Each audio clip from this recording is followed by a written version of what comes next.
Real quick, Thomas Boston. Got to get this off my mind. Um, can't include it in the sermon, so I gotta put it somewhere. Also wearing a bow tie and a black shirt because I just did a wedding. I love weddings; they're amazing. All right, back to Thomas Boston. He was an old Scotsman. He was a schoolmaster in Glencairn. He was a pastor in Berwickshire and Selkirkshire, if you're all into maps of Scotland. He was born in 1676. He died in 1732, so he's only 56. He wrote a lot. He was known as one of the Marrow Men, and that was a group of guys that were super focused on grace. I guess that's the easiest way to put it. And they were worried about neonomianism, a return to legalism, and high Calvinism.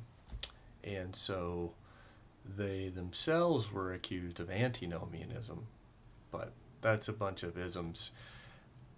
Boston was an amazing writer, and he had a personal piety that was something to be emulated or commended. So he writes about the need for grace and the beauty of God's grace and how integral grace is, I guess intricate too, to our salvation, justification, sanctification, and glorification.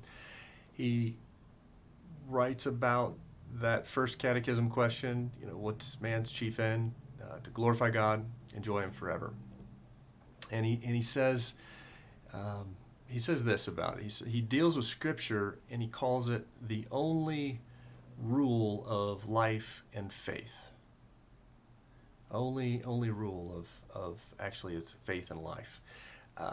And he says this is why. Scripture shows us how to glorify and enjoy God forever.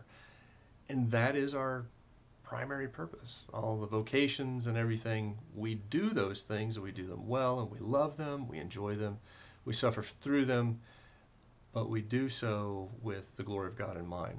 And he says Scriptures is the only rule for faith and life because Scripture is clear.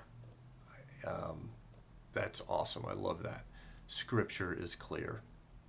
When Scripture says don't do that, it means don't do that. Like adultery, stealing, murder, worshiping other gods. When it says do that, it means do that.